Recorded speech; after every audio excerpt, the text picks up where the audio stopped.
नमस्कार, मैं हूं सोनाली ठाकुर। आप देख रहे हैं आईना सच का। हरदोई से इस वक्त की बड़ी खबर हम आपको बता रहे हैं। हरदोई पहुंचे अखिलेश यादव ने कांग्रेस पर कसा तंज। कांग्रेस को सोच समझकर बात करने की दी सलाह।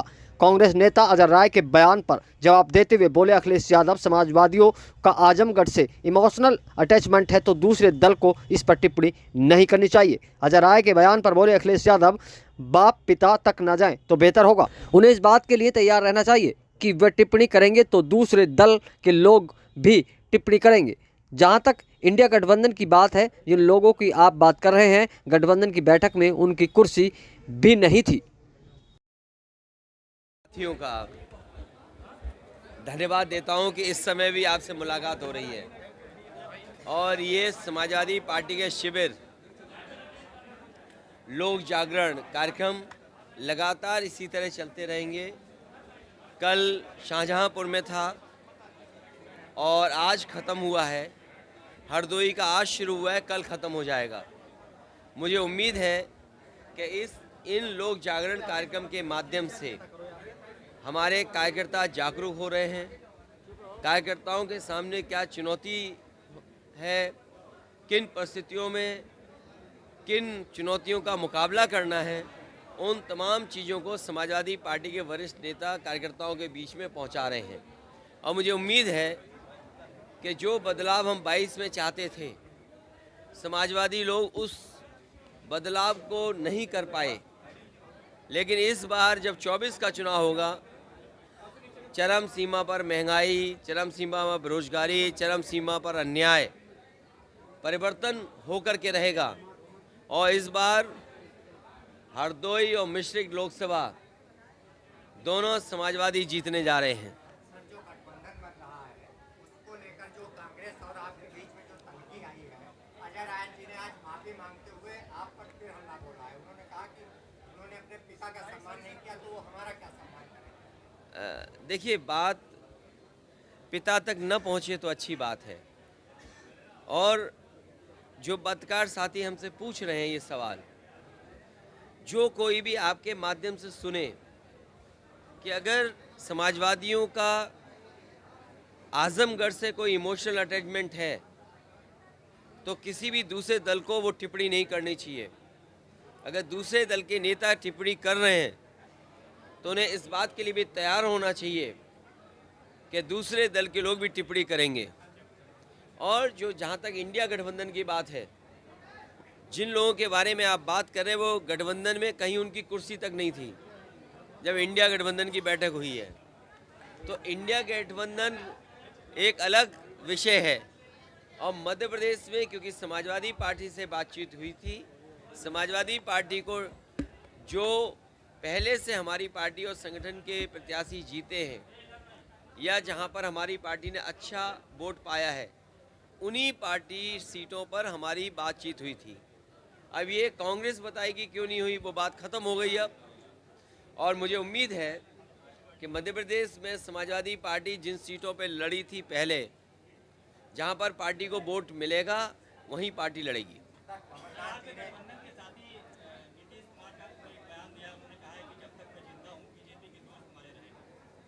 जब तक वो जिंदा हैं, देखिए आप लोग कम से कम हमें परिचय दे दिया करो किस चैनल के हो, तो मैं समझ सकता हूं कि आपकी भावना क्या है। सवाल आता है, आज कमलनाथ ने भी जब उनसे पूछा गया कि आपके बारे में, तो उन्होंने कहा कि अखिलेश वकीलेश क्या है। हाँ, ये बात तो ठीक कही उन्होंने कि वकीलेश कौन है, अखिलेश तो है ना। तो अगर ये बातें अगर कहेंगे तो समाजवादी पार्टी भी इन बातों को कह सकती है, लेकिन उन उलझनों में हम नहीं फंसना चाहते हैं। कमलनाथ जी से हमारे संबंध बहुत अच्छे हैं और नाम देखो इनका कितना अच्छा है। जिनके नाम पे ही कमल हो, जिनके नाम में ही कमल हो, तो वकीलेश ही कहेंगे और क्या, अखिलेश तो नहीं कहेंगे ना। एक सवाल और है, स्मृति ईरानी ने आज एक पत्र लिखा है जो अमेठी के तमाम रेलवे स्टेशन और हवाई अड्डा है उसके धार्मिक नाम करने के लिए। अरे बीजेपी से और क्या उम्मीद करोगे आप। हम सब व्रत पे हैं, बीजेपी स्वीकार ही नहीं करेगी। और बीजेपी जो करती है वो किसको नहीं पता है, तो ये कोई नई बात है क्या। ये बीजेपी का तरीका है काम करने का। लेकिन अगर उनसे ये पूछो कि आज महंगाई बढ़ गई है, बेरोजगारी बढ़ गई है, बिजली का बिल आम आदमी नहीं दे पा रहा है। हरदोई में किसी किसान का अभी तक धान खरीदने का इंतज़ाम नहीं होगा। जो MSP है, जो मिलना चाहिए, वो तक सरकार नहीं दे पा रही है। और कहाँ सरकार सपना दिखा रही थी कि आय दोगुनी होगी किसान की। मैं अभी शाहजहाँपुर से चल के आया हूँ, लखनऊ से शाहजहाँपुर गया, डिवाइडर पे कोई नई व्यवस्था दिखाई दे रही है मुझे ट्रैफिक की। शायद यहाँ भी सड़क में वो ट्रैफिक की व्यवस्था देख रहे होंगे। तो सोचिए, अगर ट्रैफिक व्यवस्था का सब इंतज़ाम किसी के हाथ में चला जाएगा तो लोग मरेंगे कि नहीं मरेंगे? हरदोई में भी लोग मरे होंगे।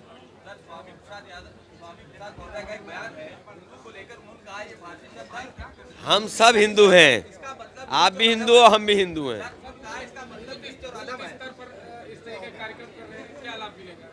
ये देखिए, लाभ ये है कि हमारा कार्यकर्ता जागरूक है और उसको समझ में आना चाहिए कि बीजेपी के आने से बाबा साहब भीमराव अम्बेडकर जी का संविधान खत्म हो जाएगा।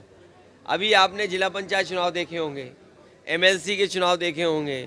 अब ये बात मुझसे मत पूछना कि सदस्यों को कैसे उन्होंने वोट ले लिया, BDC लोग कैसे वोट दे देते हैं, और किसी का पर्चा कैंसिल हुआ, किसी का पर्चा छीन लिया गया।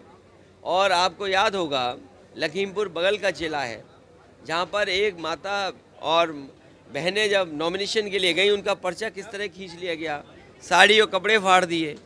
तो ये बीजेपी अगर आ गई तो बाबा साहब भीमराव अम्बेडकर जी का संविधान चला जाएगा। यही हम कार्यकर्ताओं को समझा रहे हैं।